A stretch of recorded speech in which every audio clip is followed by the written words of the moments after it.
Je te demande de rester avec moi jusqu'à la toute fin de cette vidéo. Pas par curiosité, pas pour passer le temps, mais parce que ce que je vais te raconter n'est pas un simple récit. C'est une traversée d'obscurité vers la lumière. Une histoire de lutte profonde, de désespoir silencieux et de délivrance radicale. Si tu as déjà connu ce sentiment d'être coincé dans une vie qui ne reflète pas tes efforts, si tu as travaillé dur et pourtant senti que rien ne décollait, alors ce que tu vas entendre pourrait résonner au plus profond de toi. Accroche-toi, car ces mots sont une invitation à croire qu'il existe quelque chose au-delà de la lutte, quelque chose qui transforme, quelque chose qui libère. Je m'appelle Kofi Mensah. Je viens d'une petite ville d'Afrique de l'Ouest, là où les rêves sont grands et les opportunités semblent bien trop rares. Je suis un jeune homme noir, comme tant d'autres, élevé avec l'histoire de ceux qui se battent pour exister, qui se lèvent avant l'aube et rentrent longtemps après le coucher du soleil. J'ai grandi avec une conviction: si je travaille assez dur, je finirai par réussir. Mais 12 ans de ma vie, 12 ans de sueur, de sacrifices, de nuits sans sommeil, m'ont appris une autre réalité. Même quand tu travailles dur, les résultats ne viennent pas toujours. Je me souviens encore du son de mon réveil, chaque matin, comme une cloche qui me tirait vers une journée déjà écrite. Je me levais, je me préparais, je regardais mon reflet dans le miroir. Je voyais ce jeune homme plein d'espoir autrefois et je me demandais où est-il passé. Chaque année, j'espérais une avancée, un contrat, une opportunité, un signe que mes efforts portaient des fruits.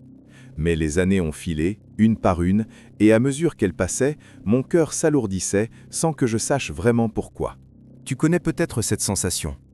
Tu fais tout bien, tu travailles dur, tu fais des sacrifices, tu t'investis corps et âme, mais tu regardes ta vie et tu te demandes « Pourquoi n'avance-t-on pas ? Pourquoi est-ce que mes efforts semblent vains ?»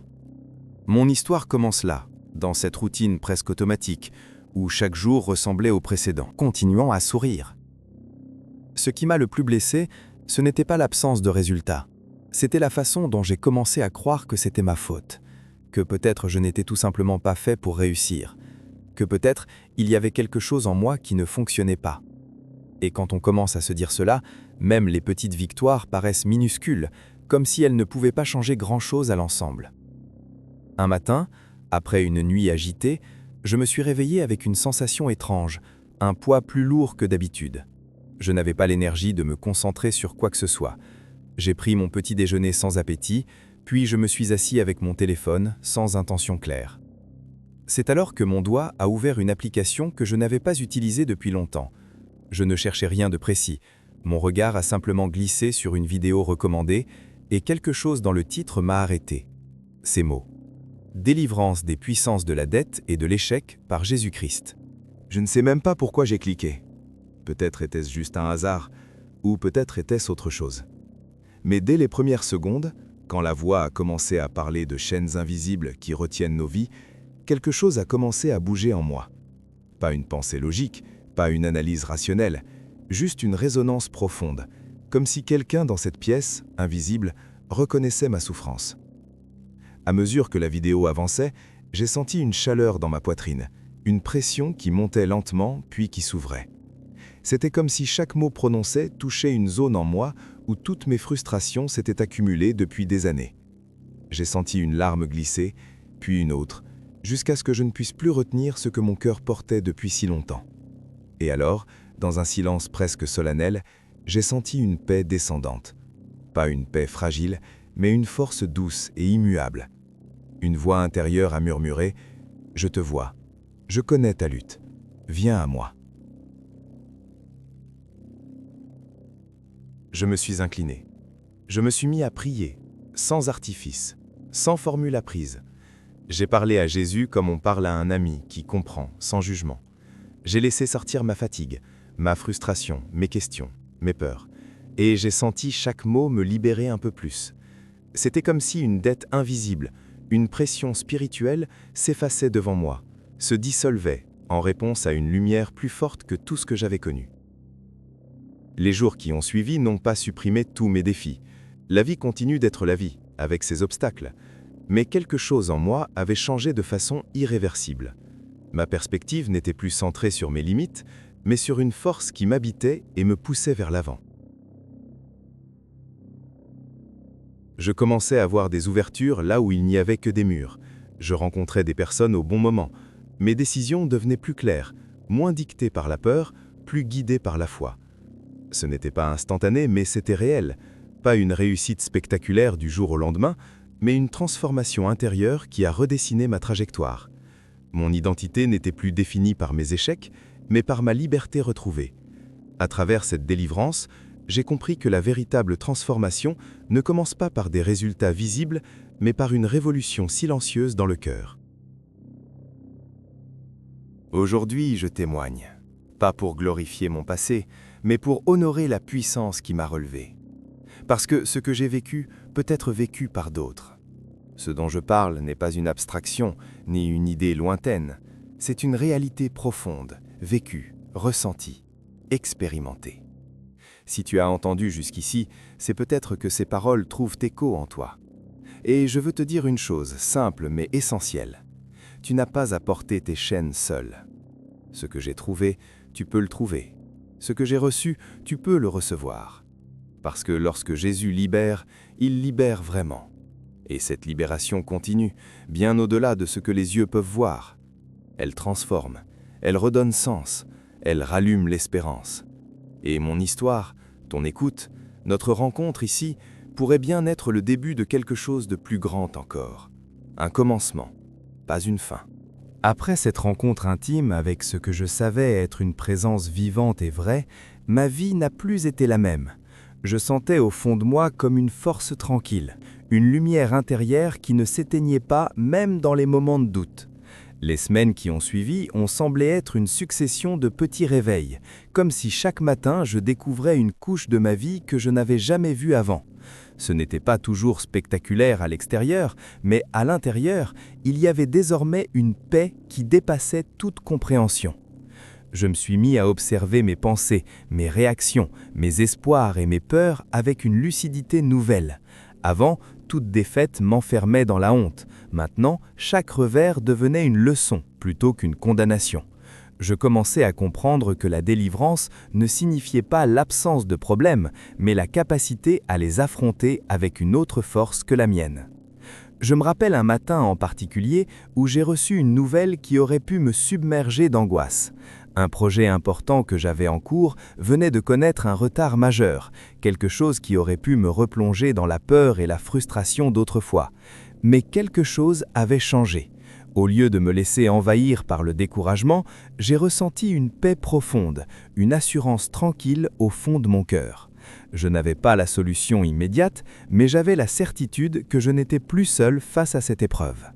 Je me suis assis, j'ai fermé les yeux et j'ai prié, non pas pour que les difficultés disparaissent, mais pour que la force me soit donnée de les traverser.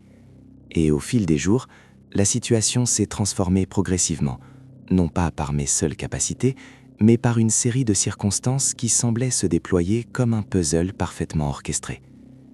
À mesure que ma foi grandissait, j'ai commencé à revisiter des relations qui avaient été brisées par le passé. Il y avait des gens que j'avais blessés et des gens qui m'avaient blessé. Jadis, chaque souvenir me replongeait dans la douleur. Maintenant, je voulais comprendre, je voulais guérir.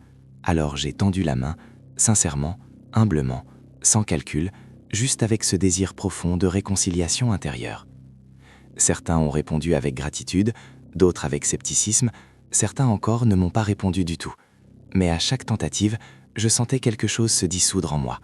Non pas seulement la rancœur envers l'autre, mais la rancœur envers moi-même, pour tout le poids que je portais inutilement. C'était comme si, à travers ces relations, j'étais en train de libérer ce que j'avais moi-même retenu depuis si longtemps. Un autre aspect que je n'avais jamais anticipé concernait mon rapport à l'échec. Avant, chaque échec me définissait. Après cette transformation, j'ai commencé à voir l'échec non plus comme une fin, mais comme une étape, un tremplin vers une meilleure version de moi-même. J'ai réalisé que ce que j'appelais échec n'était souvent que l'amorce d'un apprentissage profond, quelque chose que je n'aurais jamais compris si je n'avais pas été confronté à ces moments difficiles. Je me souviens d'un soir où je marchais seul, la lune se reflétant sur le bitume humide après une pluie légère. Je me suis surpris à sourire en repensant à tous ces moments où, auparavant, je me serais senti accablé. Et là, j'ai compris quelque chose d'essentiel. La délivrance que j'avais reçue ne m'avait pas ôté mes douleurs, mais elle m'avait donné une manière nouvelle de les vivre, de les transcender. Au fil du temps, j'ai commencé à partager mon histoire autour de moi, pas comme quelqu'un qui impose un mode de pensée, mais comme quelqu'un qui témoigne de ce qui a vraiment transformé sa vie. Certains m'ont écouté avec attention, d'autres avec scepticisme, et d'autres encore ont vu en mon parcours une source d'espérance. Et à chaque fois que je parlais, je sentais que ce n'était pas juste une histoire personnelle, mais une vérité universelle sur la capacité de l'être humain à renaître de ses combats.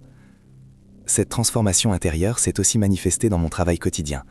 Là où auparavant je sentais une lourdeur, une frustration, une stagnation, j'ai commencé à percevoir des opportunités invisibles, des chemins que je n'avais jamais explorés. Plutôt que de voir des portes fermées, je voyais des passages cachés, des possibilités de croissance, de collaboration, de création. Mon esprit s'est ouvert à une créativité que je n'avais jamais connue auparavant, non pas parce que j'étais devenu soudainement plus talentueux, mais parce que j'avais cédé mes limitations à une force supérieure. Et cela n'a pas été toujours facile. Il y a eu des moments de doute, des périodes où l'ancien moi essayait de reprendre le dessus. Mais à chaque fois que cela arrivait, je revenais à cette vérité intérieure qui m'avait sauvé ce jour-là. Tu n'es pas défini par tes échecs, mais par la force qui t'a relevé. Cette conviction est devenue mon ancre, mon repère dans les tempêtes. Un matin, alors que le soleil se levait lentement, j'ai senti un désir puissant, celui de vivre pleinement, sans me retenir, sans craindre l'inconnu. Et ce désir n'était pas un rêve naïf, mais une certitude profonde que chaque jour portait en lui une promesse nouvelle. Je compris alors que la délivrance que j'avais reçue ne visait pas seulement à me libérer de mes chaînes d'hier, mais à me conduire vers une destinée plus grande que ce que j'avais imaginé. Avec le temps, j'ai aussi compris qu'il ne suffisait pas de recevoir la délivrance pour être transformé. Il fallait la vivre, jour après jour, en marchant avec courage, en persévérant dans la foi, en cherchant à être vrai, humble et intègre. Cela m'a poussé à repenser mes priorités, mes engagements, la façon dont je voulais contribuer au monde. Je ne voulais plus simplement survivre jour après jour. Je voulais avoir un impact, inspirer, encourager et accompagner d'autres cœurs en quête de liberté. Et aujourd'hui, alors que je raconte cette histoire, mon cœur est rempli de gratitude. Pas pour une vie parfaite, je sais que la perfection n'est pas de ce monde, mais pour une vie transformée, pour une existence où chaque jour est une nouvelle opportunité de vivre avec sens, avec passion, avec amour. Je ne dis pas que tout est facile, je dis simplement que tout est possible lorsque la délivrance devient une réalité vécue. Chaque pas, chaque respiration, chaque rencontre devient porteuse de sens. Et même dans les moments où l'obscurité semble revenir, il y a toujours une lumière intérieure qui continue de briller, parce qu'elle n'est pas fondée sur mes forces humaines, mais sur une relation vivante et profonde avec celui qui m'a libéré. Alors si tu entends cette voix qui te dit que tu peux encore avancer, que tu peux encore changer, que tu peux encore espérer, écoute-la. Parce que ce que j'ai vécu n'est pas une exception, mais une invitation. Une invitation à croire que même au plus fort de ta lutte, il y a une lumière prête à te guider vers une délivrance profonde, durable et vraie.